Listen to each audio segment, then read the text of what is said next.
What I want to do in this video is think about the different ways to represent a molecule.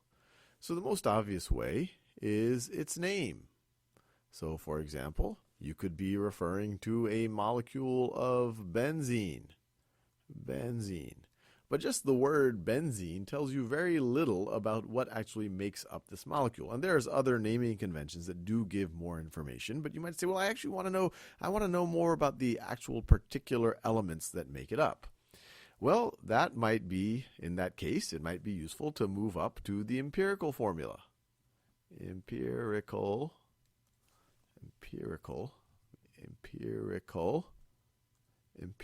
formula. And you might be thinking, what does empirical mean? Well, in general, the word empirical is referring to something that comes from observation or comes through experiments. If you could say, hey, from empirical evidence, I now believe this. This means that you saw data. This means that you have some observations that make you think this new thing.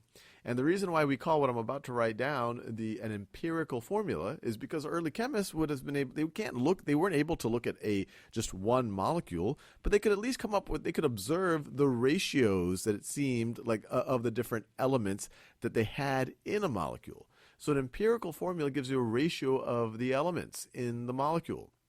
So an empirical formula for benzene is, it is 1 carbon for every hydrogen. Now you might say, okay, that's nice. I now know that if I'm dealing with benzene, I have 1 carbon for every hydrogen or 1 hydrogen for every carbon. But how many of each of these do you actually have in a benzene molecule? And to answer that question, that's when you would want to go to the molecular formula. Molecular formula.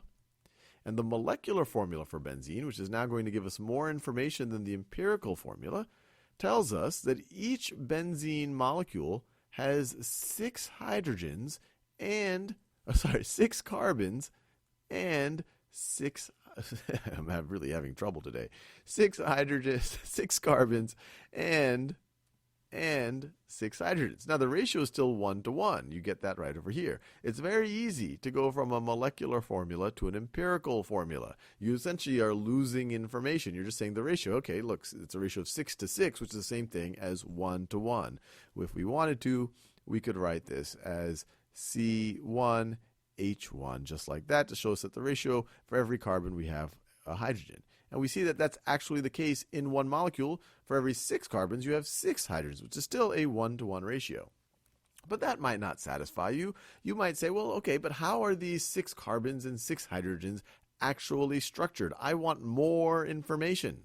And for that, you would want to go to a structural formula. Structural formula, which will actually give you the structure, or start to give you the structure of a benzene molecule.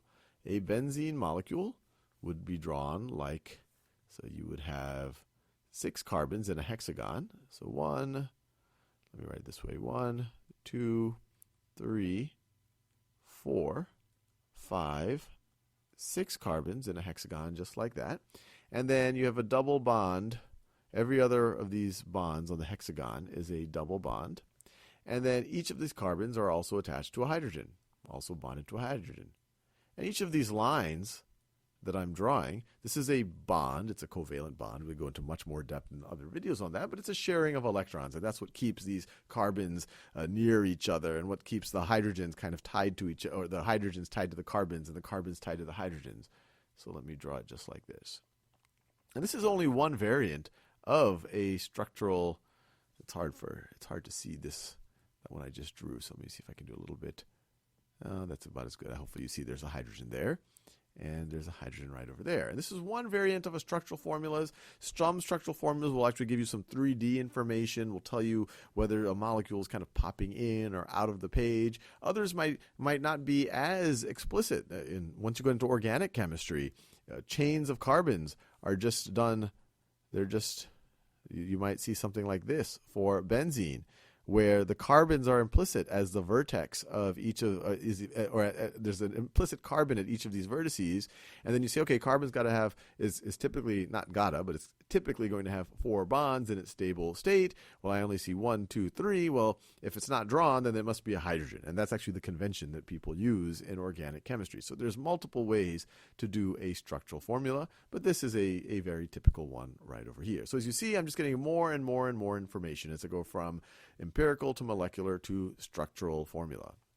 Now, I want to make clear that empirical formulas and molecular formulas aren't always different. If the ratios are actually also show the actual number of each of those elements that you have in the molecule. And a good example of that would be water.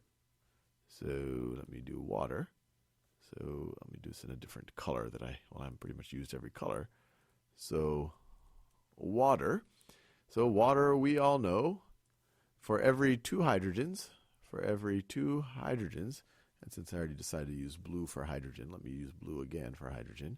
For every 2 hydrogens, you have an oxygen. You have a oxygen. Now, it just so happens to be that what I just wrote down, I kind of thought in terms of empirical formula, in terms of ratios, but that's actually the case. A molecule of